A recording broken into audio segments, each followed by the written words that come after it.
मम्मा। सखी,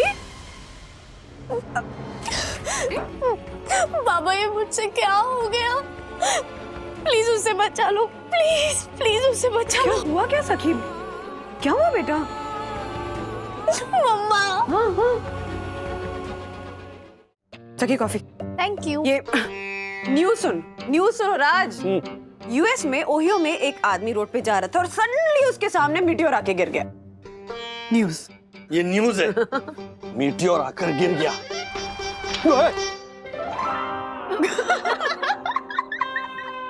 ओ, hello. Daddy घबराइए मत, ये मीटियोर नहीं है। हाँ पता है मुझे। अरे अभी बात हो रही थी, सडनली यूएस से आ गया इसलिए डर गया। बट मकर संक्रांत आ रही है बंधु। हाँ परसों। इनफैक्ट मैं माँ के यहाँ जा भी रही हूँ चिक्की बनाने के लिए और यामिनी भाभी और ज्योति भाभी भी आने वाले, तो फुल ऑन लेडी सेशन होने वाला। ओहो, गॉसिप की जो गठरी खुलेगी। अरे यार, बट हाउ टाइम फ्लाइज यार बंधु। मुझे आज भी वो कल वाला राजू याद आ रहा है। चौल में हम सारे दोस्त सुनो सखी, ऐसे मकर संक्रांति के 1 महीने पहले पतंग खरीदते थे और मांझा खरीदते थे, और हम सारे दोस्त ना ऐसे बड़े बड़े ऐसे डंडे हाथ में लेकर उसके ऊपर फिर कोई टूटा हुआ हैंगर लगाओ या फिर झाड़ की कोई टहनी बांधो और एक ही आवाज सुनने के लिए हम ऐसे ऐसे तैयार रहते थे। और जैसे ही कोई चिल्लाता था ना, अरे गुलदाले तिबा तिबा तिबा, तो फिर जो हम दौड़ते थे, मतलब रेस में वो फायरिंग करते ना, 3 2 1 और जैसे घोड़े दौड़ने लगते थे उस तरह हम सारे दोस्त ऐसे मैदानों में ऐसे कूदते फांदते, सड़कों पर दौड़ते हुए, बस नजरें उस लहराती हुई पतंग पर टिकाए हुए, यू नो, और फिर ऐसे उससे डंडे से पकड़ लेते थे। क्या खुशी मिलती थी हमें। ओहो व्हाट डेज यार। और फिर कुछ दोस्त, मतलब मैं नहीं, हम में से कुछ दोस्त क्या करते थे कि ऐसे अपने टेरेस पे से पतंग उड़ाते थे, तो जानबूझ के जिस लड़की पे वो लाइन मारते थे ना, उसकी छत पर कोई एंटीना होता था ना, उसमें ऐसे पतंग को ऐसे करके फंसा देते थे और बाद में तोड़ देते थे। और क्या उस पतंग पर बस उस लड़की के इनिशियल्स होते थे, इसी में खुशी मिलती थी। तो कुछ दोस्त ऐसे SK लिख देते थे, समीर कुलकर्णी। उसी क्या हुआ? अरे बंधु, देखा तुमने? उसके ऊपर किसी ने अपना इनिशियल चिपकाया था, जैसे हम लड़के, मतलब कुछ बदमाश लड़के ऐसे अपने इनिशियल लिखते थे ना। मैंने बिल्कुल नहीं देखा। अरे मैंने देखा ना, उसके ऊपर V लिखा था। V फॉर कौन? V? डैडी मैं आपका इशारा समझ रही हूँ। ये V फॉर विवान नहीं है, क्योंकि विवान को पतंग उड़ाना आता ही नहीं। अच्छा, उस पतंग उड़ाना नहीं आता? अरे क्योंकि उसका बचपन यूएस में बीता है। तो उस लल्लू को पतंग तक उड़ाना नहीं आता? अरे तुम इतनी चैंपियन हो, कैसे दोस्त पाल रखे हो तुमने? हाँ, अरे सिखाओ उसे पतंग कैसे उड़ाते हैं। तुम उड़ाती हो ना, एक काम करो, उसी को मांझा बांधो और खिड़की में से ऐसे करो, ऐसे उड़ेगा मस्त हो। बाय। ओह माय गॉड, क्या है ये? क्या है ये? व्हाट? ये मेरी सही दर्शन हाइट सोसाइटी है। कोई झोपड़पट्टी नहीं है जो तुम लोग ऐसे डंडे में ये व्हाट? कैसे तिवारी जी? बढ़िया सर, आशीर्वाद है आपका। बोलिए अर्षद भाई। मैंने फोन किया नहीं तो? अरे राजेश भाई यार, क्या कर रहे हो यार? ओ सॉरी, शायद वो पॉकेट डायल हो गया होगा। अरे तो फिर ऊपर की जेब में रखो ना, उसमें क्या? नहीं, ऊपर वाली जेब में नहीं रखता, क्योंकि वो हार्ट के नजदीक होता है, तो कहते हैं कि रेडिएशन होता है, इसीलिए। Anyway sorry. ओ राजेश भाई, यहाँ आइए। आपका प्यारा दोस्त दक्कू भाई मुझे बुला रहा है। अरे आइए ना। हाँ आ रहा हूँ। Sorry, bye.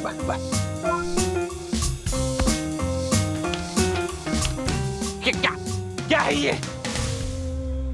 अरे अथर्वा, किसने सिखाया तुम्हें? दादाजी ने।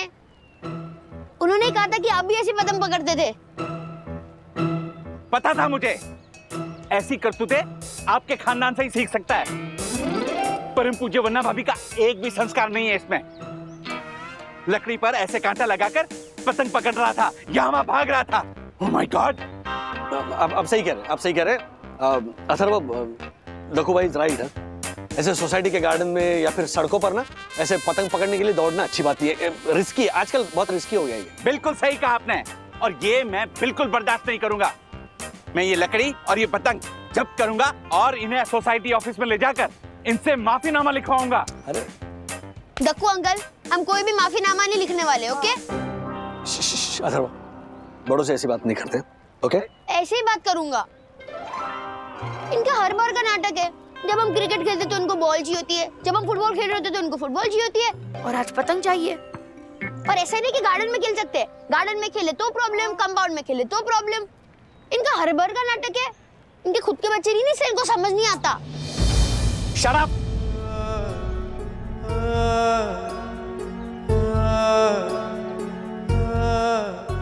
It's enough, okay?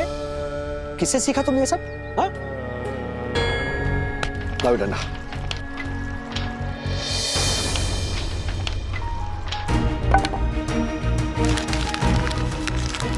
Say sorry. Say sorry to him, both of you. Sorry. चल जाओ। राजेश भाई, क्या हो गया? ये क्या किया आपने? पतंग पर परम पूज्य वन्ना भाभी का वी लिखा है। What? ओ दक्कू भाई, आप भी ना, मतलब अच्छा, एनीवे, अथर्व ने आपको जो कहा उसके लिए मैं माफी मांगता हूँ। बिल्कुल आप पे ही है। Oh my God. हर्षद भाई, फिर से फोन लग गया क्या मेरा? हर्षद भाई, फिर से लग गया क्या? हाँ, और क्या? सॉरी सर, पता नहीं फोन का क्या इशू है। सुना आपने? ये समझ में नहीं आता, दक्कू भाई ना बहुत अति करते हैं बच्चों को लेकर। नहीं माना, अथर्व ने जो कहा वो गलत था, लेकिन अरे बच्चे हैं आखिर राजेश भाई। अभी देखो ना, बचपन में सोसाइटी में अगर हमें भी ऐसे कोई अंकल नड़ते थे तो हम भी कैसे ए टकलो, ए मोटो, ऐसे चिढ़ा कर भागते थे कि नहीं? और आप ही बताएं, अभी बच्चे करे तो आखिर करे के? और मैदानी खेल तो छीन ही गए बच्चों से। और इस शहर के मैदान, वो तो जैसे उठी हुई कंपनी के शेयर डीलिस्ट हो गए हो ना, ऐसे हो गए। और राजेश भैया, बच्चों का भी हक बनता है कि वो भी पतंग का त्योहार मन भर के मनाए, है कि नहीं? खास करके ये पतंग पकड़ने का त्योहार है। Catch the kite. क्या कहा आपने? नहीं हर्षद भाई, catch the kite. Catch the kite. जी सर, आपने कहा था कि हमारी जो कंपनी की डाइवर्सिफिकेशन के लिए जो डिजिटल आर्म हम शुरू करने की सोच रहे थे, उसके लिए आपने कहा था कि कोई आइडियाज लेकर आओ, कोई ऐप लेकर आओ, यू नो, कोई सॉफ्टवेयर लेकर आओ। तो सर, एक गेम का आइडिया आया है दिमाग में, which is called catch the kite. तो सर, मैं ये सोच रहा था कि हमारी कंपनी का जो डिजिटल आर्म है वो एक गेम डेवलप करे और उस गेम का नाम हो कैच द काइट। अब ऐसा है कि बढ़ते हुए ट्रैफिक की वजह से या फिर खुले मैदानों की कमी की वजह से ये जो कटी हुई पतंग पकड़ने का जो रोमांचक खेल है ना, वो कहीं लुप्त हो गया है। और पेरेंट्स भी नहीं चाहते कि अपना बच्चा है ना ऐसे सड़कों पर दौड़े, विच इज राइट, क्योंकि कहीं से भी गाड़ी आ सकती है। मुझे तो लगता है कि काफी सारे शहरों को बच्चों को ये भी पता नहीं कि कटी हुई पतंग पकड़ना एक आर्ट होता है, यू नो, एक एड्रेनलिन रश होता है उस खेल में। तो सर, ऐसा गेम मैं सोच रहा हूँ डेवलप करें कि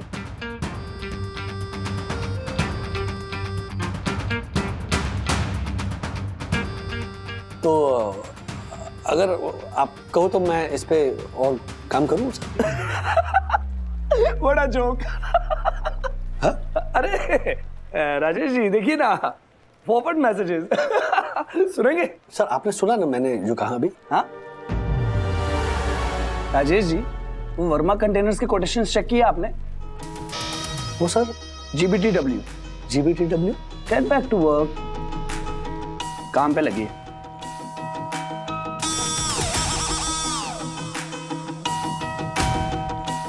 निकले नहीं अभी तक? मेरा टिफिन लेट हो जाएगा, गधे के बच्चे। मेम साहब से टिफिन लो और निकलो निकलो।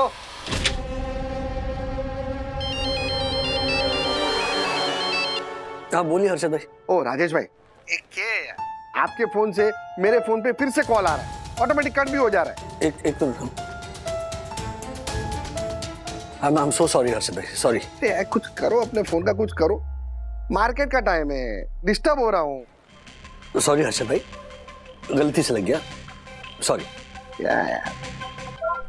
दादाजी डैडी को इस संक्रांति में मेरे पतंग के लिए खर्चा ना करना पड़े, इसलिए वो कटी हुई पतंग होती है ना, उन सबको इकट्ठा करके एक स्टॉल लगाना चाहता था।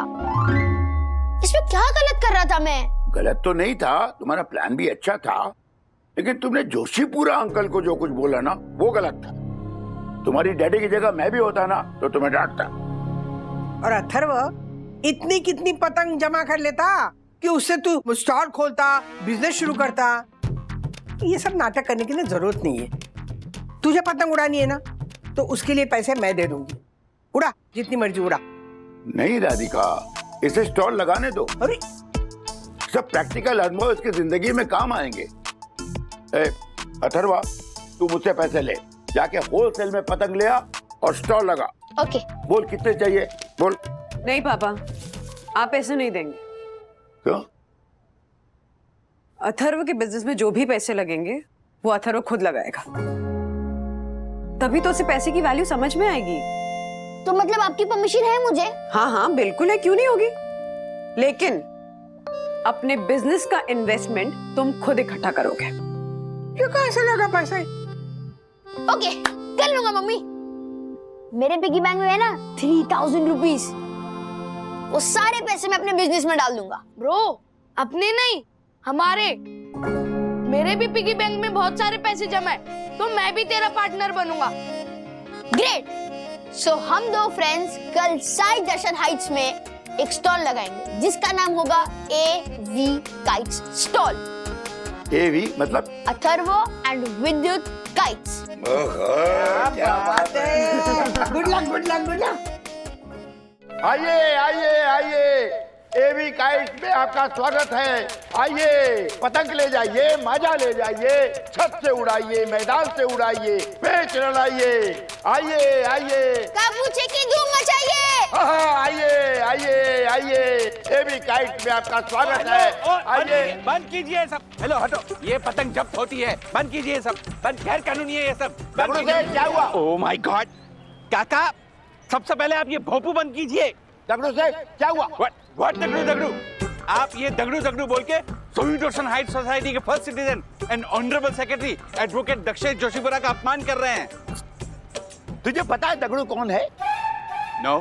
दगड़ू जो पिछले 9 साल से गांव के मेले में फर्स्ट आया है। वाओ, गधे की रेस में। ये ले जाइए, डिस्काउंट दे देता हूँ। तू पतंग ले जा, माजा ले जा, क्या चाहिए वो सब ले जा। एक मिनट काका, मुझे कोई पतंग नहीं खरीदनी। और अथर्व और विद्युत, आप लोगों ने ये स्टॉल मेरी परमिशन के बिना लगाई है। ये सोसाइटी के रूल्स के खिलाफ है, और रूल्स मतलब रूल्स फॉलो ना करे थे फूल्स। फूल्स गो बैक टू स्कूल। चलो हटाओ ये सब। तकु भाई, ये क्या कह रहे हैं? हाँ, आप घर पे नहीं थे, इसीलिए स्टॉल के जो एप्लीकेशन फॉर्म थे वो मैंने यामिनी भाभी को दे दिए थे। अगर आपको फिर भी प्रॉब्लम है तो मैं अभी के अभी स्टॉल बंद करवा देती हूँ। अथर्व, विद्युत, चलो स्टॉल बंद करो। क्या? नहीं नहीं देवी, आप ये क्या कह रही हैं? मैं तो मजाक कर रहा था। ये मजाक है? हाँ, मजाक कर रहा था ये इन बाल व्यापारियों के साथ मजाक कर रहा था। व्हाट गिली गिली गिली? अरे मैं तो सच में मजाक कर रहा था, सच में। इन नन्हे मुन्ने बाल व्यापारियों के साथ। दक्कू भाई, thank you for your cooperation. Atharva, विद्युत, तुम लोग सोसाइटी की प्रेमिसेस यूज कर रहे हो स्टॉल के लिए, तो तुम्हें थोड़ा सा रेंट भरना पड़ेगा सोसाइटी को। Okay okay. चलो, हो गया शंका का समाधान। अब शुरू करते हैं विद्युत और अथर्व की दुकान। आइए आइए आइए, काय पोचे की धूम मचाइए। पतंगे लीजिए, आइए आइए। झालर आदमी रे तू, कोरोना के कीटाणु कहीं के। मैं कोरोना का वायरस? रुक, तू खाएगा। रुका। आइए आइए आइए। Wow, that's nice. Good. Keep it up. Mister Wagle, Harry ने एक न्यू ऐप का सुपर्ब आइडिया निकाला है जिसका नाम है CTK, I mean Catch the Kites. You know guys, आज ऐसे ही JLT just like that यारा, मेरे मन में ख्याल आया कि आजकल ये बढ़ते हुए ट्रैफिक और खुले मैदान ना होने की वजह से बच्चों का वो रोमांचक पतंग पकड़ने का खेल हम कोई भी पेरेंट्स अपने बच्चों को खेलने नहीं देते हैं। मुझे तो लगता है कि काफी सारे शहरों को बच्चों को ये भी पता नहीं कि कटी हुई पतंग पकड़ना एक आर्ट होता है, एक एड्रेनल रश होता है इस खेल में। तो क्यों ना हम एक ऐसा गेम डेवलप करें जिसमें बच्चे हवा में तैरती हुई कटी पतंग को डिजिटली कैच कर सके और उसके अलग अलग स्किल सेट्स हो, अलग अलग लेवल्स हो, स्टेजेस हो, जैसे कि विंड स्पीड, पतंग की दिशा, डंडे की लंबाई और उस पे लगाए जाए अलग अलग एक्सटेंशंस जैसे कि कांटे, हुक्स या फिर हैंगर। हम लोग बचपन में ऐसे हैंगर ऐसे मोड़ के लगाते थे। I think this will be a great idea. Well, TMI, that's my idea.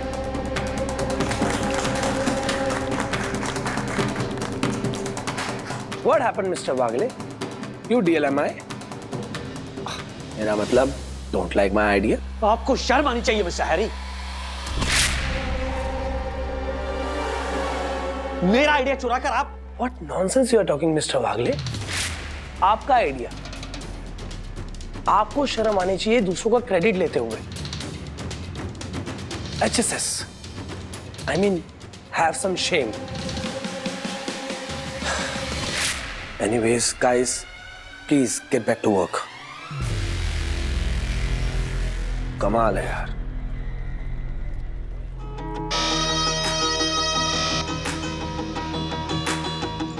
Yes, Mr. Wagle, ये आप ही का आइडिया है जिसे मैंने चुराया है। तो आपके पास प्रूफ है कि ये आपका आइडिया है? नहीं ना? एक काम कीजिए मिस्टर वागले, मेरी तरफ से कैपेचिनो एंजॉय कीजिए। Have fun. RIP। नहीं समझे ना? तुसी भी ना यार। Rest in peace.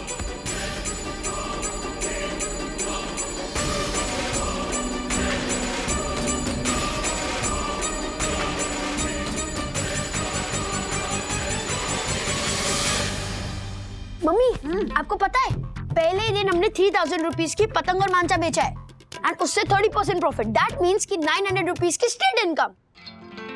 गलत हिसाब है महाराज।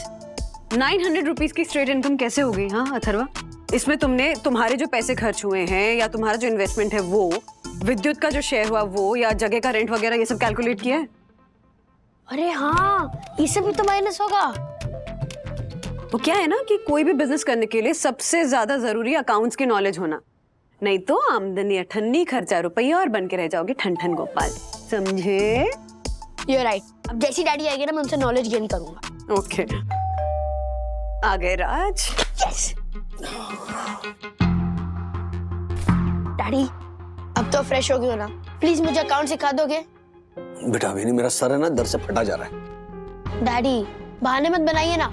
देखो मैंने नोटबुक पे इन्वेस्टमेंट, इनकम एंड एक्सपेंस तीनों लिख दिए। अब आप समझाइए ना कि इन तीनों को टैली कैसे करें। प्लीज डैडी, प्लीज प्लीज बताइए ना। क्या डैडी डैडी लगा रखा है तुमने अथर्वा?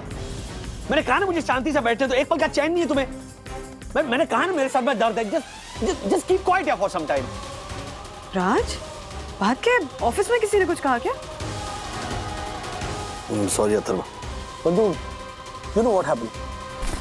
मम्मा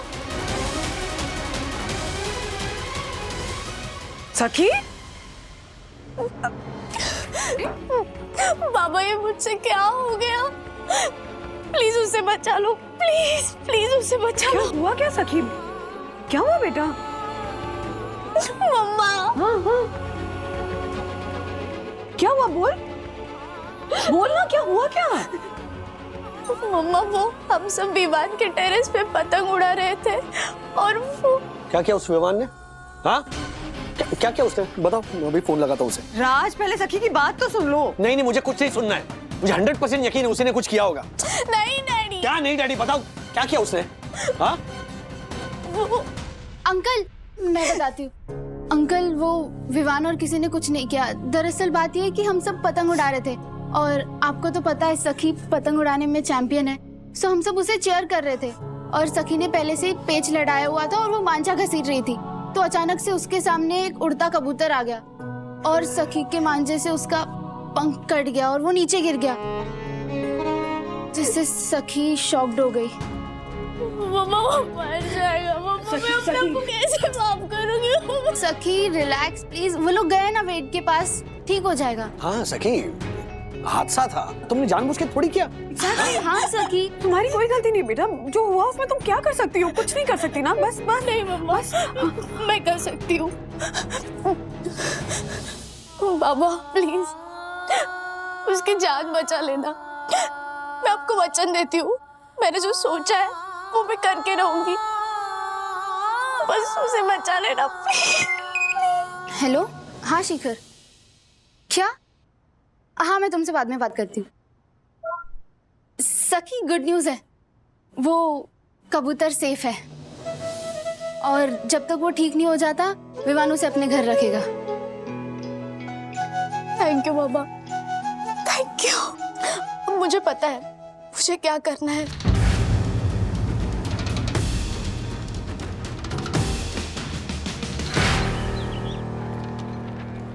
Don't fly kites! Don't fly kites! Don't fly kites! Don't fly kites! Don't fly kites! Don't fly kites! Sai Darshan Heights society के निवासियों को हमारी एक ही प्रार्थना है, don't fly the kite, save a bird's life. आपके पतंग उड़ाने के शौक से कई पंछी अपनी जान गंवा बैठते हैं। आप सभी से विनती है कि इस साल उत्तरायण में सिर्फ तिलगुड़ खाइए और गोड़ गोड़ बोलिए और भोले और मासूम पंछियों की मौत का सामान यानी ऐसे पतंगों से और कटीले मांझों से अपने आप को दूर रखिए। Don't fly the kite, save a bird's life. Don't fly kites! Save a bird's life. Don't fly the kite, save a bird's life. Don't fly the kite, save a bird's life. Don't fly the kite, save a bird's life. Don't fly the kite, save a bird's life. ठीक नहीं किया सखी दीदी ने, उसने मेरी दोस्ती देखी है, अब दुश्मनी देखेगी।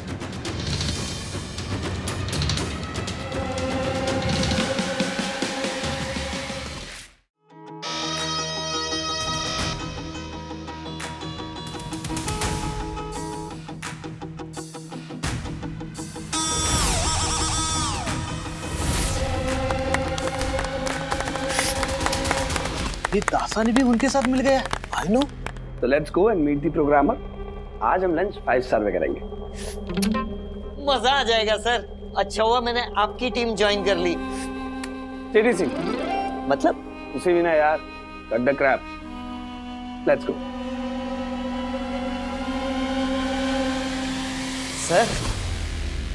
सर वो लोग किसी प्रोग्रामर से मिलके आपसे चुराए हुए आइडिया के ऊपर से गेम डेवलप करने का प्रोटोटाइप बनवा रहे हैं। मैं भी कियारा मैडम को सब सच सच पता था। सर आपके पास प्रूफ नहीं है। मतलब दासानी, तुम उस हैरी की टीम में हमारे जासूस बनकर घुसे थे? मेरी समझ में नहीं आ रहा कि बिना किसी सबूत के मैं ये कैसे साबित करूंगा कि कैच द काइट का आइडिया मेरा था। राजेश सर, देखिए जब आपने वो सारी बातें की थी वो हैरी सर के कैबिन में ही की थी। हाँ तो उनके कैबिन का सीसीटीवी आवाज भी तो रिकॉर्ड करता है। यस सर, मौका देखकर किसी तरह उनके कमरे का रिकॉर्डिंग हमें मिल जाए तो। यस, अगर ऐसा हो गया तो हमारे पास प्रूफ आ जाएगा कि कैच द काइट ऐप ये राजेश सर का ही आइडिया था। संडे को हमारे ऑफिस में कोई नहीं रहता। संडे को तुम दोनों ऑफिस में आना और आई नो। हाँ बोलो बंधु। अथर्व, क्या बात क्या है, क्यों बुलाया हम सबको यहाँ पर? हाँ, क्या प्रॉब्लम है? हमारी प्रॉब्लम है सखी दीदी और उनके दोस्त। वो विमान दोस्त पता है ना, क्या किया उस विमान ने? नहीं बोलो। अंकल सिर्फ विवान ने नहीं, सखी दीदी, गुनगुन दीदी, शिखर, स्वामिल ये सब साथ है। और इन सब की वजह से विद्युत और मेरे बिजनेस का नुकसान हो रहा है। तो मैं चाहता हूँ कि आप सब लोग सखी दीदी को ये करने से रोको। सखी ने किया क्या है? आंटी सखी दीदी अपने सारे दोस्तों के साथ हर सोसाइटी की हर विंग में जाकर पतंग खरीदने को और पतंग उड़ाने को मना कर रही है। और तो और मेगाफोन लेके आसपास के सारी सोसाइटीज में जाके चिल्ला रही है कि Don't fly the kite, save the bird's life। आपके पतंग की डोर काटती है परिंदों के जीवन की डोर। पतंग उड़ाना बंद करें, तिलगुड़ की चिक्की खाकर आनंद करें। क्या बात है? देखा आप सबने, इनकी वजह से मेरे और विद्युत के बिजनेस का नुकसान हो रहा है। जो भी कस्टमर्स आते हैं वो नई पतंग खरीदते हैं और नई मांझा खरीदते हैं। तो मैं चाहता हूँ कि आप सब लोग सखी दीदी को नाटक करने से रोको। अथर्व, पहली बात ये कि मैं कोई नाटक नहीं कर रही हूँ, इट्स अ कॉज। और दूसरा ये, मैं किसी को रोक नहीं रही हूँ, सिर्फ समझा रही हूँ। वो खुद अपने आप को रोक रहा है क्योंकि हर सेंसिटिव इंसान को ऐसा ही करना चाहिए। तुझे पता है हर साल कितने बर्ड्स मरते हैं इस पतंग की डोर से? अच्छा, लेकिन हर साल तो पतंग सबसे ज्यादा आप उड़ाती थी। लेकिन तब मैंने अपने मांझे से कटा हुआ कबूतर नहीं देखा था। मुझे नहीं पता था तब कि मैं जो कर रही थी वो कितना गलत है। और हर इंसान अपनी गलती कभी भी सुधार सकता है, समझा? सखी गुनगुन, तुम्हारे गलत प्रचार से ना ये बच्चों का एवी काइट्स के शेयर का भाव गिर जाएगा। पापा, हम कोई गलत प्रचार नहीं कर रहे। पतंग से सच में बर्ड्स की जान जाती है और टू व्हीलर व्हीकल वालों के गले भी कट जाते हैं। तो सखी, बात यह है कि तुम्हारे इस अचानक पतंग न उड़ाने के फैसले से एंड प्लस बाकी के लोगों को भी समझाने की वजह से ना अथर्व का नुकसान तो हो रहा है। मतलब डैडी, मैं गलत हूँ? नहीं, मैं ये नहीं कह रहा हूँ कि तुम गलत हो। तो क्या मैं गलत हूँ? अरे मैं ऐसा नहीं कह रहा हूँ, तुम दोनों पूरी तरह गलत नहीं हो, लेकिन हमें ये समझना होगा। डैडी, मुझे कुछ समझना नहीं है। मैं चाहता हूँ कि आप सब लोग सखी दीदी को मेगाफोन पे चिल्लाने से रोके। That's it. Mister Atharva Rajesh Wagle, ये सोसाइटी तुम्हारे चाहने या ना चाहने से नहीं चलेगी। ये सोसाइटी मेरे यानी स्वीट हाइट सोसाइटी के ऑनरेबल सेक्रेटरी एडवोकेट दक्षेश जोशीवाला के चाहने से चलेगी। और मैं ये आदेश देता हूँ कि स्वीट हाइट सोसाइटी के प्रांगण में इस साल पतंगबाजी पर प्रतिबंध है। और स्वीट हाइट सोसाइटी का ऑनरेबल सेक्रेटरी होने के नाते मैं अथर्व विद्युत को एवी काइट्स का बिजनेस बंद करने का नोटिस देता हूँ। अच्छा, ऐसे कैसे बंद होगा? मम्मी, आप सखी दीदी से कहो कि मैं ये इनजस्टिस सहने नहीं वाला। अगर मेरा बिजनेस कोई बंद करने की कोशिश करेगा तो मैं... हाँ, तो क्या करेगा तू? कोर्ट में जाएगा? हाँ, जाऊंगा, कोर्ट में जाऊंगा। हर्षद अंकल, मैं चाहता हूँ कि आप मेरे और विद्युत के लिए एक अच्छा वकील ढूंढ लें। अब भी फोन लगाता हूँ। मैं और विद्युत अपने बिजनेस को बचाने के लिए कोर्ट भी जाएंगे। अरे यस ब्रो, हम सुप्रीम कोर्ट तक जाएंगे, वो रात को भी खुला रहता है। पॉइंट। ओ, क्या ये कोर्ट और सुप्रीम कोर्ट लगा रखा है तुम दोनों ने? हाँ, मजाक समझा क्या? अरे एक मिनट राजू, क्या कह रहे हो? हाँ, इसमें मजाक की बात क्या है? देखो, अगर सखी अपना पक्ष रख सकती है तो अथर्व का पक्ष भी हमें सुनना चाहिए। अगर सुप्रीम कोर्ट में मामला नहीं जा सकता तो साई दर्शन के कोर्ट में तो आ ही सकता है। लगाते नहीं यहाँ सोसाइटी में कोर्ट, फिर दोनों बच्चे अपना पक्ष रखेंगे तो जो भी फैसला होगा देखा जाएगा। राधिका, तुमने बिल्कुल सही कहा। देखो, हमारे संविधान में भी कहा है कि हर एक को अपना व्यापार करने का और व्यापार को बचाने का पूरा हक होता है। तो फिर हमारे बाल व्यापारी को अपने बिजनेस को बचाने का पूरा हक होना चाहिए। तो भाई, अब इसका फैसला साई दर्शन हाई सोसाइटी के कोर्ट में ही होगा और कल ही होगा। बराबर।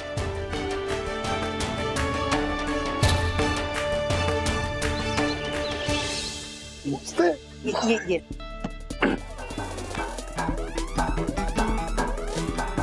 बैठिए बैठिए बैठिए आप। ओ दक्कू भाई, एडवोकेट दक्षेश जोशीपुरा, और ये कोर्ट है। एडवोकेट दक्षेश जोशीपुरा जी, ये क्या, ये कटघरा वटघरा, ये कॉस्ट्यूम वॉस्ट्यूम पहना दिया, थोड़ा ज्यादा नहीं हो रहा है? करना क्या चाहते हैं आप? मामला सीरियस है, कॉमेडी सीरियल का एपिसोड नहीं बना रहे हम। राजेश भाई, रहने दो ना, 2 घड़ी मनोरंजन और के।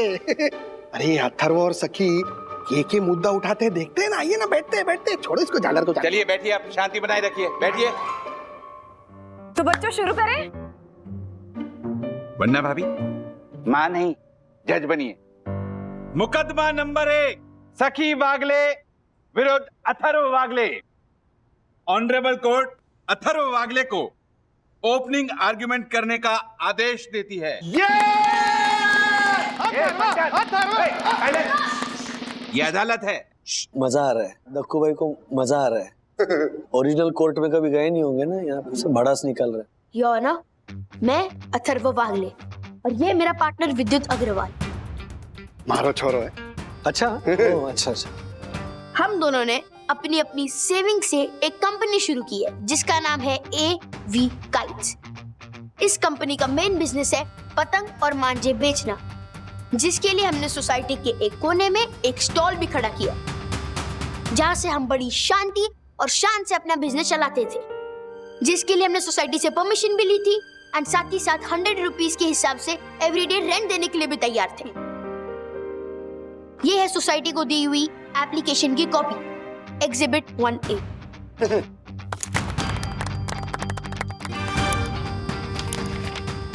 राजेश भाई, क्या मस्त तैयारी की है ना बच्चों ने। वाकई में मतलब एवी काइट्स नहीं एवी फाइट्स एंड हाउ। अचरज इस बात का है कि ये भाषा कहाँ से सीख कर आए? झालर नहीं सिखाई होगी बाकी।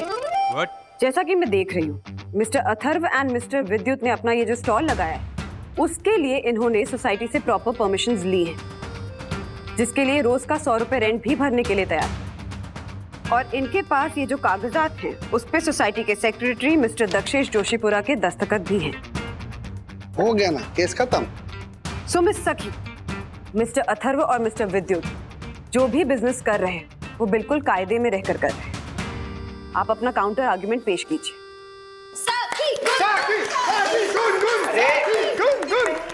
योर ऑनर, मैं भी आपको कुछ दिखाना चाहती हूँ। ये वो आंकड़े हैं जो दिखाते हैं कि गए साल पतंगबाजी की वजह से कितने ही पंछियों की जान चली गई है, कितने ही घायल हो गए हैं, और तो और पतंग के कटीले मांझे की वजह से कई इंसान भी घायल हुए हैं। खास करके 2 व्हीलर पर जाने वाले लोगों की भी जान गई है। आप ये पेपर प्लीज जज साहिबा को दीजिए। पेपर नहीं, एग्जिबिट। एग्जिबिट बोलिए। Okay, exhibit. मम्मा, बस इसीलिए हम चाहते हैं। मम्मा नहीं, ऑनरेबल जज। योर ऑनर, बस इसीलिए हम चाहते हैं कि साई दर्शन हाइट्स सोसाइटी में पतंग और मांझा बेचना और पतंग उड़ाना बैन किया जाए। मिस्टर अथर्व, मिस्टर विद्युत, आपको इस बारे में कुछ कहना है? यस योर ऑनर, इस देश का संविधान किसी के भी बिजनेस को हानि ना पहुंचे उसका ख्याल रखता है, एंड इस निर्णय के वजह से मेरे बिजनेस को हानि पहुंच सकती है। एंड ये मिस सखी जो आज कह रही है कि पतंग उड़ाने से बर्ड्स मारे जाते हैं, तो ना ही पतंग खरीदो और ना ही बेचो। वो कल तक खुद एक एक्सपर्ट पतंगबाज थी, एंड मेरे अकॉर्डिंग पिछले साल मिस सखी एंड मिस्टर राजेश वागले कुल मिलाकर 25 पतंग तो काटी होगी, जिसमें से एक श्रीमान दक्षेश जोशीपुरा की भी थी। क्या बात कर रहे हो राजेश भाई? पर इसका केस से क्या लेना देना है? लेना देना है, एंड इस बात को साबित करने के लिए मैं चाहता हूँ कि मिस्टर दक्षेश जोशीपुरा कटघरे में हाजिर हो। दक्षेश जोशीपुरा कटघरे में हाजिर हो। यार वो तिवारी की भी अच्छी रिहर्सल हुई है। मिस्टर दक्षेश जोशीपुरा, क्या ये सच है कि पिछले साल मिस सखी ने आपकी पतंग काटी थी? हाँ, तो उसका क्या? पहले मेरा सवाल तो सुनिए।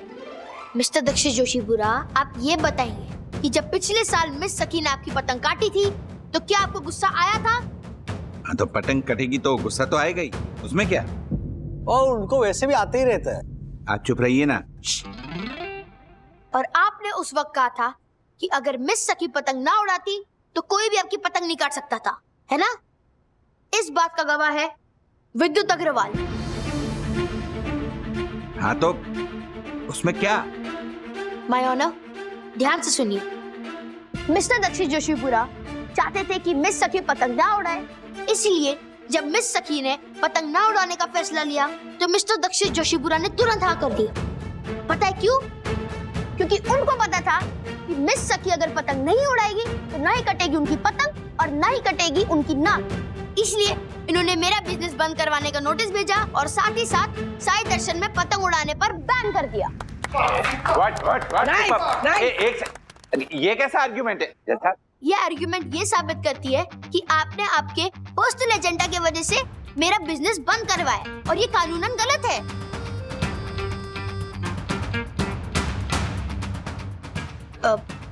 आप जा सकते हो। अरे वाह वाह वाह वाह, अथर्व क्या बात है, क्या बात है। ये झालर, चल भाग भाग इधर से। अरे क्या बात। योर ऑनर, मिस्टर अथर्व वागले मुद्दे को यहाँ वहाँ भटका रहे हैं। आखिर ये कहना क्या चाहते हैं कि मेरा अचानक पतंग ना उड़ाने का फैसला गलत था? Yes, of course. Mister Rajesh Wagle और बाकी के सारे सोसाइटी मेंबर्स यही मानते हैं। ठीक है, तो मैं मिस्टर राजेश वागले को कटघरे में बुलाना चाहूंगी। राजेश बागले कटघरे में हाजिर हो। मिस्टर राजेश वागले, क्या आप पहले नॉनवेज खाते थे? हाँ मतलब कभी कभार। लेकिन अचानक एक दिन आपने नॉनवेज खाना छोड़ दिया, राइट? हाँ, क्योंकि मुझे लगा कि अपने आहार के लिए किसी जानवर को मारना ये गलत बात है, इसीलिए। उसके बाद आप सभी को नॉनवेज ना खाने की भी सलाह दे रहे हो, एम आई राइट? हाँ मतलब यार दोस्तों को तो जरूर कहता हूँ। तो आप मानते हैं कि इसमें कुछ गलत नहीं है? नहीं। Thank you. हैं? योर ऑनर, मैं बस यही प्रूव करना चाहती थी कि जिस तरह मिस्टर राजेश वागले को एक दिन अचानक लगा कि नॉनवेज खाना छोड़ देना चाहिए, उसी तरह जब मैंने देखा कि पतंगबाजी की वजह से पंछियों की जान जा सकती है, तब मुझे लगा कि पतंग नहीं उड़ानी चाहिए। और जिस तरह वो दूसरों को सलाह दे रहे हैं, उसी तरह मैं दूसरों को सिर्फ सलाह दे रही हूँ। तो इसमें गलत क्या है? गलत ही है। अब सलाह नहीं, ढिंडोरा पीट के सबको मना कर रही हो। हाँ तो मैं करूंगी, क्या करेगा? अरे ऐसे कैसे मना करोगी? पूरे 6000 लगे अपने बिजनेस में। तू 6000 के लिए तुम बर्ड्स को मरने दोगे? बर्ड्स तो प्लेन से टकरा कर भी मरते, तो तुम लोग क्या प्लेन उड़ाने बंद कर दोगे? अरे क्या करेंगे, हम लोग की पसंद दादागिरी करते रहते हैं। करवा, तू कुछ ज्यादा बोल रहा है। आप भी ज्यादा बोल रहे हो। अरे पूरे 6000 लगाए, ऐसे थोड़ी होता है। 6000 तो हमारे ये सब कक्कू भाई की वजह से हुआ है। मैंने क्या किया है? बच्चों की दुकान बंद करवाने की नोटिस देने से पहले उनसे पूछना चाहिए था आपने। ऑर्डर ऑर्डर ऑर्डर, प्लीज सब शांत हो जाइए, मैं अपना फैसला सुनाने वाली हूँ।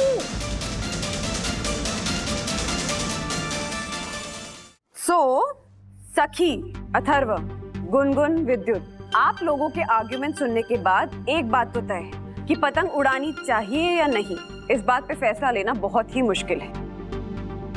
मेरी आपसे बस एक ही विनती है कि इस मुद्दे पे सार्वजनिक फैसला सुनाना मेरे अधिकार में नहीं, इसलिए मैं जो भी कहूंगी वो सिर्फ आप बच्चों और इस सोसाइटी तक ही सीमित होगा। वरना भाभी। एडवोकेट दक्षिण जोशीपुरा जी, ऑनरेबल जज साहिबा, वंदना भाभी नहीं है। हमारी कोर्ट में एडवोकेट और जज ऐसे बात कर सकते हैं, आप बीच में मत बोलिए। वरना भाभी आप बस कहिए, आपका कहा एक एक शब्द सोल्यूशन हाइट सोसाइटी की रूल बुक के लिए पत्थर की नई लकीर होगा। लकू भाई, मैं कहूं? हाँ। मेरी समझ से मैं अभी जो भी कहने वाली वो कोई फैसला नहीं है, बल्कि एक सुझाव। सखी, तुम्हारी पक्षियों को लेकर जो चिंता है वो वाजिब है, पर अथर्व और विद्युत ने अपना बिजनेस तुम्हारे इस रियलाइजेशन के पहले शुरू किया था, तो हमें इस बात का भी ध्यान रखना होगा कि उनके बिजनेस को कोई नुकसान ना पहुंचे।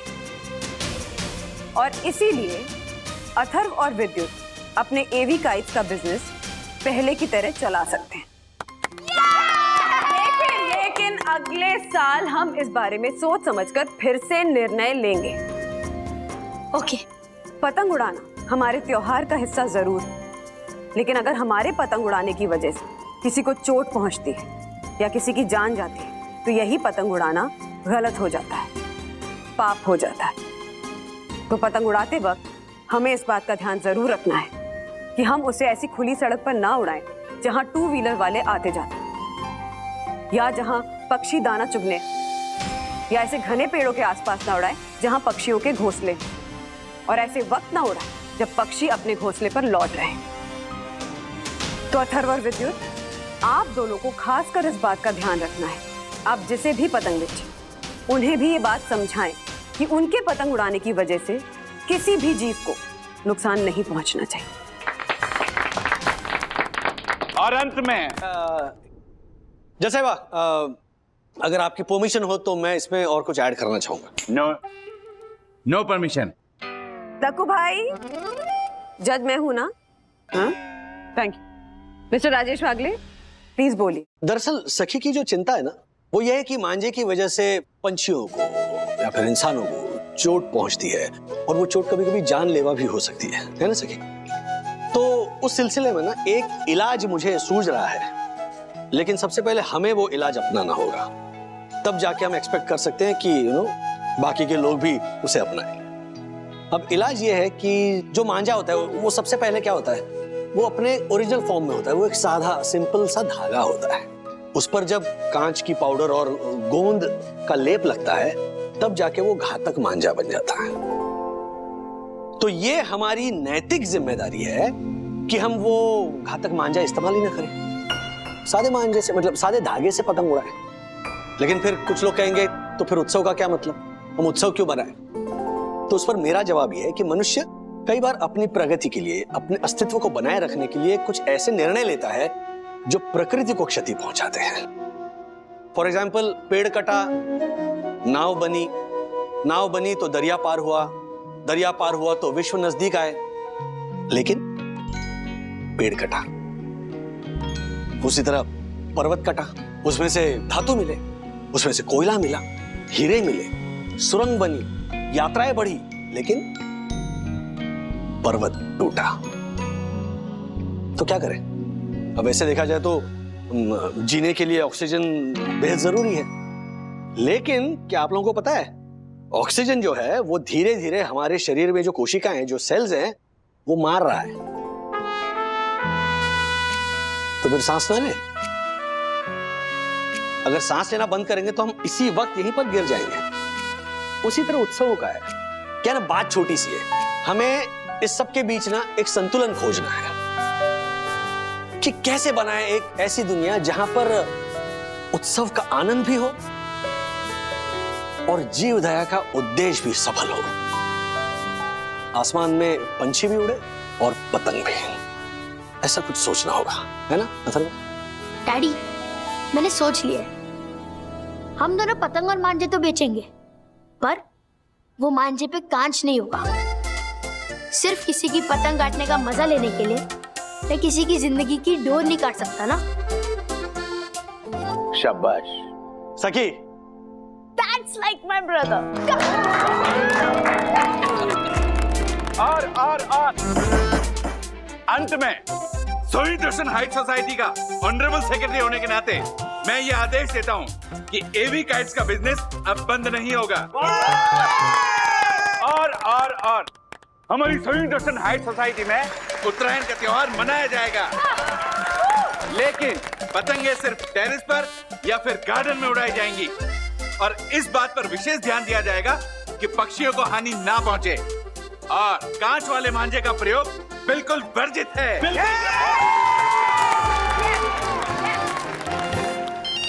एक मिनट कॉल। हाँ सर, मैं और चंदू ऑफिस आए थे। ऑफिस में क्या कर रहे हो? आज तो छुट्टी है ना? अरे हाँ, वो सीसीटीवी की फुटेज, वो हैरी का रिकॉर्डिंग मिला तुम लोगों को? राजेश सर, उस दिन का सारा फुटेज जो है वो मिटा दिया गया है। सर, हम लोगों को पक्का यकीन है कि दासानी डबल गेम खेल रहा है। चोर को कहता है चोरी कर और शाहूकार को कहता है तू जागता रहे। राजेश सर, अब हम ये कभी साबित नहीं कर पाएंगे कि ये आइडिया आपका था। आइए, एवी काइट्स में आपका स्वागत है। आइए, पतंग ले जाइए, माजा ले जाइए, पर हाँ, हमारे यहाँ के माजा में कोई कांच नहीं मिलेगा। और आपसे विनती है कि आप मैदान से उड़ाइए, टेरेस से उड़ाइए, गाय पोछे की धूम मचाइए। आइए। बनाइए लेकिन समझदारी दिखाइए। मांझे को कांच का पानी ना लगाए, घने पेड़ से अपनी पतंगे दूर रखे, रोड पर पतंग ना उड़ाए। उत्सव मनाइए लेकिन समझदारी दिखाइए। उत्सव मनाइए लेकिन समझदारी दिखाइए।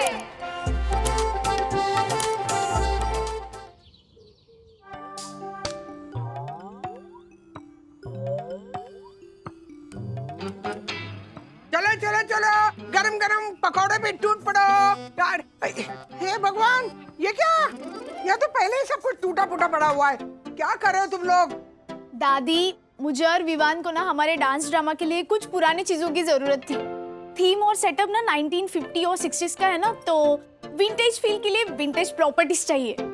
यस ग्रैंडमा, एंड ग्रैंडपा के पास तो पूरा ट्रेजर बॉक्स है। ट्रेजर बॉक्स नहीं है, ये ना कबाड़ बॉक्स है। अरे, पुरानी चीजों के साथ साथ ना पुराने कच्चे चिट्ठे भी बाहर आ जाएंगे। सुबह से शाम हो जाएंगी। तुम लोगों ने ना सोए हुए शेर को जगाया है। चलो, ये देखो, ये कप है। ये मेरे आर्मी दोस्त ने दिया था, आर्मी अफसर दोस्त ने। इसने पाकिस्तान का युद्ध देखा अपनी आंखों से। वाओ। और ये चाबी, हर ताले की चाबी रख के हर चाबी का ताला, इस चाबी का ताला लंदन में है, यू नो।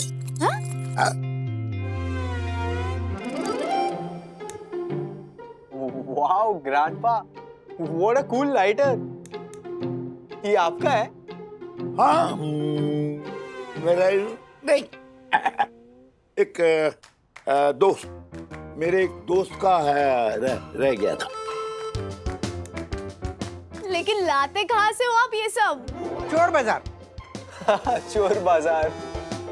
देखिए, पुराने सामान के साथ पुरानी यादें ताजा हो गई ना।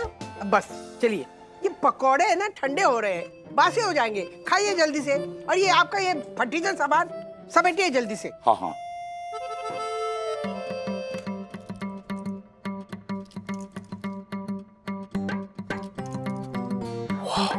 This looks amazing. Grandpa, ये आपकी वॉच है? What happened, babe? What's so special about it? सखी, this is an exclusively antique watch.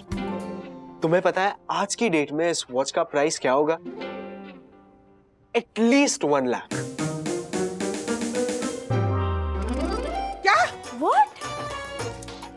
1 lakh रुपए? Yes. 1 लाख? दिखा दिखा, मुझे दिखा। Yes. 1 लाख? एक मिनट।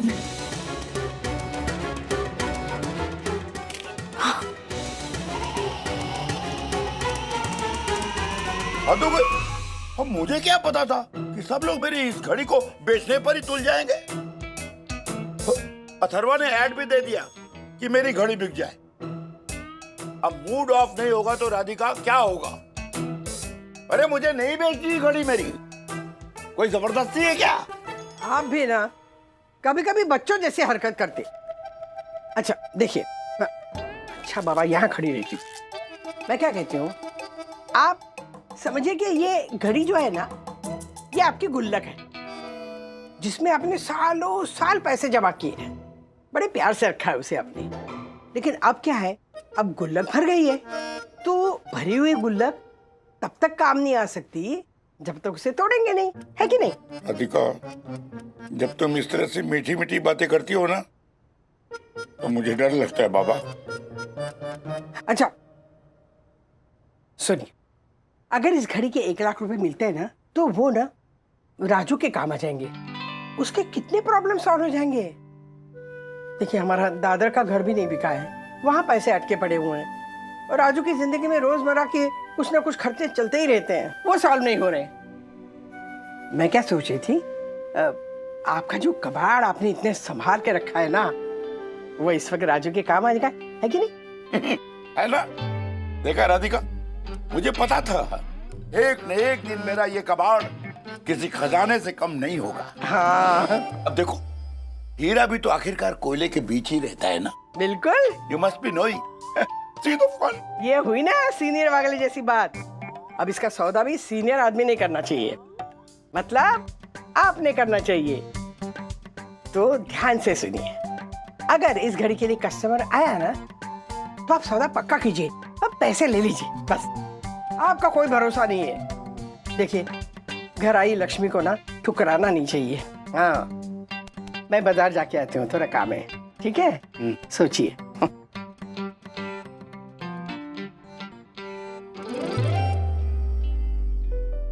सर, पुणे के कस्टमर का ईमेल आया था, उनको रिप्लाई क्या करना है? वो मुझे फॉरवर्ड करो। हाँ। फॉरवर्ड कर दे तूने इतनी जल्दी? नहीं।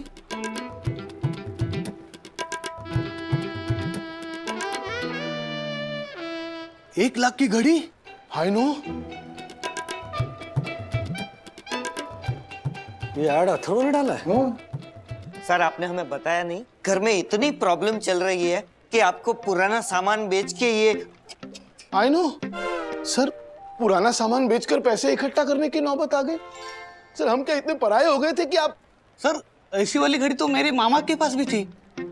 आई नो सर, इस तरह से पुराने और कीमती सामान के बारे में एडवर्टाइजमेंट देना मतलब चोरों को अपने घर में इनविटेशन देने के बराबर है, बराबर? हाँ।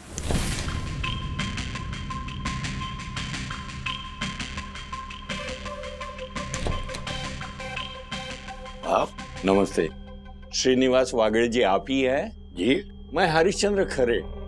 मैंने आपका ऐड देखा इस घड़ी के बारे में ऑनलाइन, उस पर ये एड्रेस था तो मैं यहाँ चला आया। आइए आइए।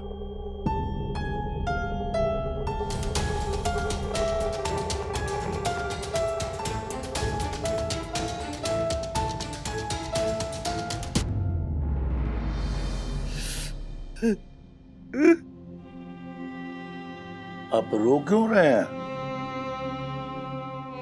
अपनी घड़ी को देखकर आंसू निकला।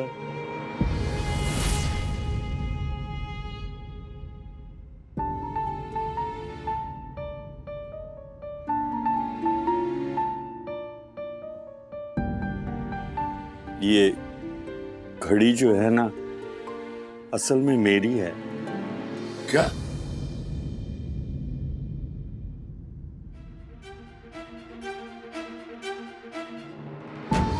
घड़ी की कीमत पता चल गई तो उसे चुराने आया होगा। इस उम्र में लूटपाट तो कर ही नहीं सकता, इसलिए शायद झूठ बोलकर चोरी करने आया है ये। क्या पता कोई चाकू छुरा भी हो इसके पास में। राजू, बाथरूम से निकल बेटा, देख तुझसे कौन मिलने आया है। आप घबराइए मत। आपको कहीं ऐसा तो नहीं लग रहा है कि मैं चोर हूं? मैं एक मामूली सा इंसान हूं।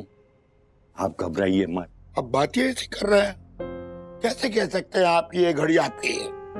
देखिए, मैंने इस घड़ी को दादर से सन 1959 क्योंकि 1959 में प्रेमलता ने मेरी फर्स्ट एनिवर्सरी पर मुझे गिफ्ट की थी।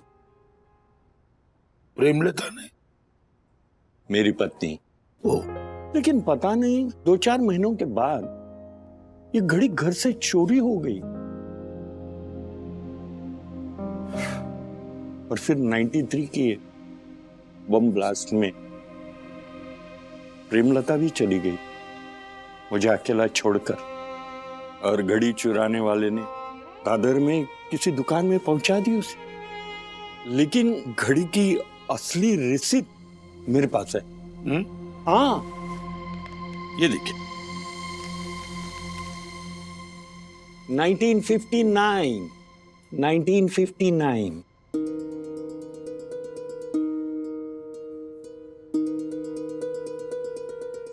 रसीद तो असली लगती है।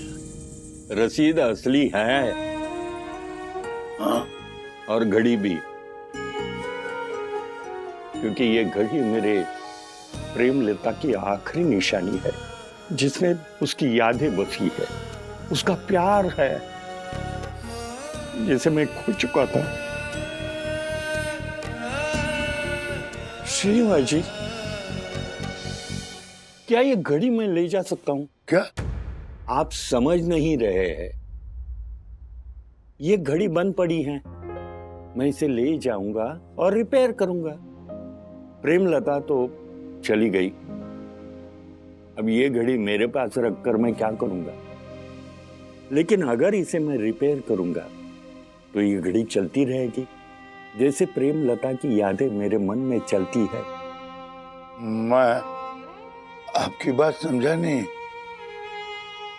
श्रीनिवास जी, ये घड़ी मैं ले जाऊंगा, इसे रिपेयर करूंगा और आपके पास लौटा दूंगा। मेरे पास टूल्स है, इसके कोई स्पेयर पार्ट्स है, मैं इसे रिपेयर करूंगा, चकाचक करूंगा, फिर आप पहनिए। क्यों बेचना चाहते हैं आप ये घड़ी? आपको पता है, ऐसी सिर्फ 3 घड़ियां बनी हैं, सिर्फ 3 पीस है ऐसे। हाँ, एक समुंदर में डूब गई, एक लंदन में है और तीसरी आपके पास है। ये? हाँ, ये। अब बोलिए, क्या कहते हैं?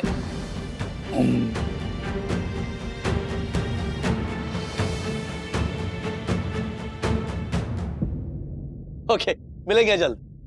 Bye bye bye. हाँ जी पापा, बताइए क्या कह रहा था वो आदमी? पत्नी की क्या आखिरी निशानी? और पापा इमोशनल डकैती करने आया होगा, जो भी है। देखो अब ये घड़ी ना किसी और को मत देना प्लीज। राधिका, वो ओरिजिनल रिसीट दिखा रहा था मुझे। और नाम भी लिखा था, हरिश्चंद्र खरे। हाँ तो चोर का नाम हरिश्चंद्र नहीं होता क्या?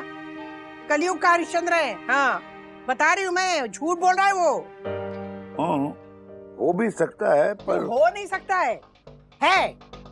अब देखना लाइन लग जाएगी लुटेरों की। अरे 1 लाख की घड़ी है, कोई मजाक है क्या? पर वो रिपेयर करने की बात कर रहा था ना। आप जरा शांत रहिए ना, राजू सोच रहा है ना, सोचने दीजिए। बहुत सोचा मैंने इसके बारे में। हाँ इनफैक्ट वो हरिश्चंद्र की पत्नी के बारे में मैं सोच रहा हूँ और उनके इस क्लेम के बारे में सोच रहा हूँ। मुझे नहीं लगता हमें घड़ी उन्हें देनी चाहिए। तो ना हाँ पापा।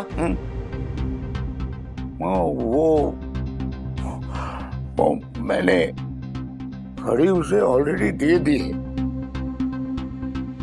क्या?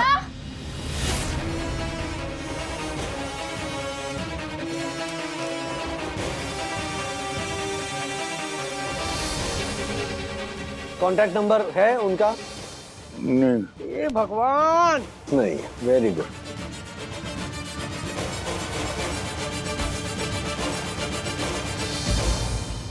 क्या क्या नहीं हो सकता था सर इन 1 लाख रुपयों के साथ। सच में बहुत बुरा हुआ। इन रुपयों के साथ आप पूरी फैमिली को लेके नेपाल घूम के आ सकते थे सर। I know. या फिर चमचमाती हुई शानदार ज्वेलरी भाभी जी के लिए बनवा सकते थे। अगर एक घड़ी के बदले में मुझे 1 लाख रुपए मिले होते ना तो मैं तो सीधा मॉरिशस चला जाता। वहां नीले नीले समंदर के बीचों बीच बैठ के हैट लगा के स्ट्रॉ डाल के नारियल पानी पीता। ए भुकड़े, ये तो तू यहाँ भी कर सकता है। इसके लिए 1 लाख रुपए खर्चा करने की क्या जरूरत है? I know.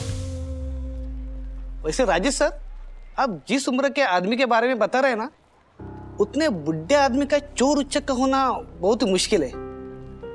फिर भी मैं अपने नेटवर्क के जरिए पता करता हूँ कि हरिश्चंद्र खरे नाम का आदमी आखिर है कौन और कहाँ रहता है। एक मिनट, ये सब करने की जरूरत नहीं है। तुम लोग रिलैक्स, जस्ट काम डाउन। और 1 लाख रुपए के लिए तो बिल्कुल भी नहीं। ओके, बात है पापा के भरोसे की, ना उस पीढ़ी के भरोसे की।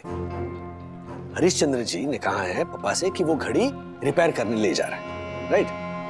अगर वो लौट कर आते हैं तो फिर पापा जैसे हजारों लोगों का इंसानियत पे भरोसा बरकरार रहेगा। अगर वो लौट कर नहीं आते हैं। राजेश सर, आपको क्या लगता है वो आदमी आएगा? No chance. अबे भुगड़िया, सर आएगा, जरूर आएगा। हाँ।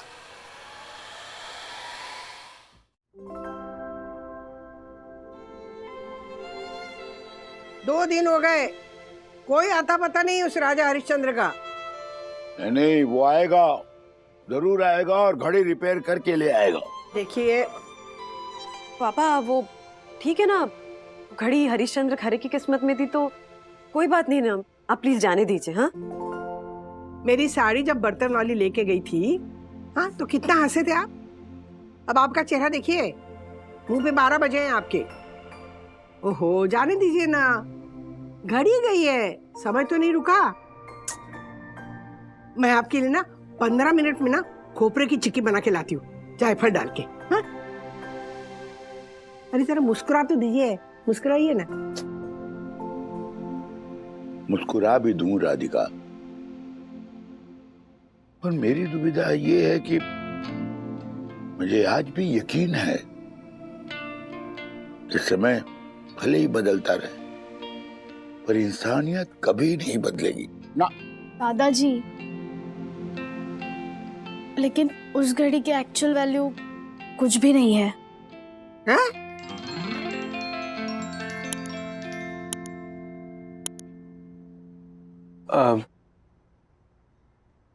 Yes grandpa, I am sorry. वो जब मैंने वॉच का पिक्चर एंड डिस्क्रिप्शन मेरे अंकल को भेजा तो I got to know that ये घड़ी का value is not more than 120, 120 रुपए।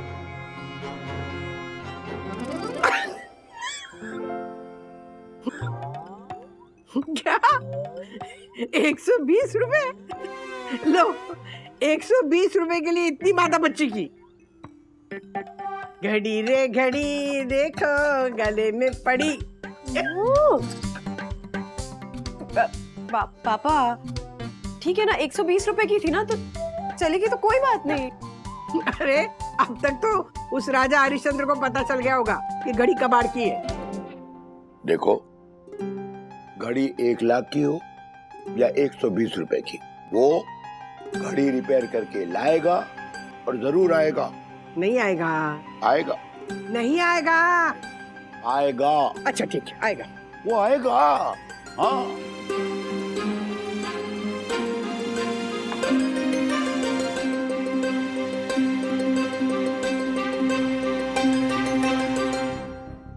पापा चलिए ना, थोड़ा सा खा लीजिए। सारा खाना आपकी पसंद का ही बना है और खाने के बाद टेबल टेनिस मैच भी है। चलिए ना प्लीज। चलिए। सुनिए, वंदू ने खास आपके पसंद का खाना बनाया है सब कुछ। दादाजी आप कितने लकी हो कि आपकी सिर्फ एक ही चीज खो गई है और आपको खुश करने के लिए कितना सारा खाना बनाए। और जब मेरी एक चीज खो जाती है मुझे सिर्फ डांट खाने को मिलती है। पता है मुझे तुम सब लोग कितना ख्याल रख रहे हो मेरा। मुझे तो ये भी पता है कि विभान ने घड़ी की कीमत 120 रुपए मुझे बताई थी ताकि मुझे कोई दुख न पहुंचे, है ना? नहीं दादाजी। सखी रहने दे, सीनियर वागले के इस ऑब्जर्वेशन की ना दाद देनी पड़ेगी। हाँ पापा छोड़ दीजिए उस घड़ी की बात को। 2 दिन हो गए, अभी तक कोई फोन आया वहां से? हाँ, एक और नया लेसन सीखा आज हमने। नहीं, गलत लेसन है बेटा। मुझे तो अब भी विश्वास नहीं हो रहा है कि ये हरिश्चंद्र खरे मुझे ठग लेगा। हाँ? पापा नहीं आएंगे वो। नहीं, वो आएंगे। आप इतना श्योर हो? यस। हाँ हाँ, आएंगे।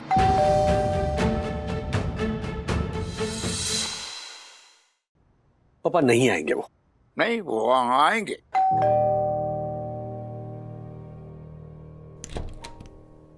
जी नमस्ते, मैं हरिश्चंद्र खरे।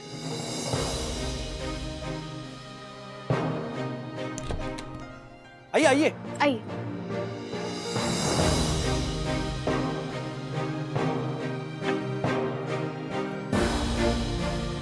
वॉचमैन ने कहा आप यहाँ हैं, इसलिए यहाँ आ गया। जी। आपकी घड़ी। हाँ, ये देखिए आपकी घड़ी, बिल्कुल चकाचक। इसका एक छोटा सा स्क्रू नहीं मिल रहा था। ओ, मुझे पता था वो स्क्रू ढूंढने के लिए बहुत जद्दोजहद करनी पड़ेगी मुझे। मैंने कहा मिस्टर खरे चैलेंज ले लो। गया, बॉम्बे सेंट्रल गया, ग्रांट रोड गया, सब जगह ढूंढा। आखिर में मुझे वो चोर बाजार में छोटा सा स्क्रू मिल गया। घर लेके आया, उसको बिठाया, सर्विसिंग किया, चकाचक कर दिया। 40 साल घड़ी रिपेयरिंग की दुकान चलाई है मैंने। हो, लेकिन आजकल लोग घड़ी रिपेयर करते ही नहीं है, सीधा रिप्लेस कर देते हैं। खैर, ये लीजिए आपकी घड़ी। अब आपकी और मेरी यादों के साथ ये घड़ी आपकी कलाई पर बांधकर शान से घूम लीजिए।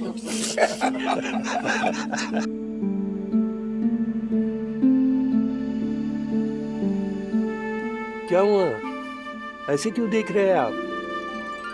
हाँ, थोड़ी देर हो गई, लेकिन अब ये घड़ी सालों साल चलेगी, वादा रहा। आपने सिर्फ घड़ी वापस नहीं की, आपने इंसानियत पे भरोसा भी वापस किया है। मतलब आपको लगा था कि मैंने घड़ी चोरी कर ली? अब नहीं।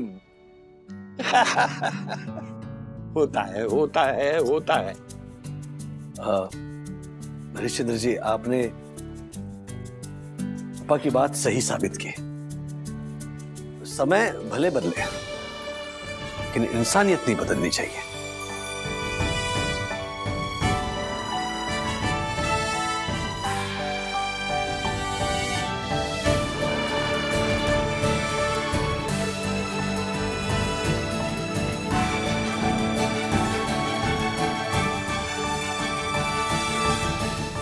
ऐसे और भी मजेदार वीडियो के लिए हमारे चैनल को लाइक, शेयर और सब्सक्राइब करें।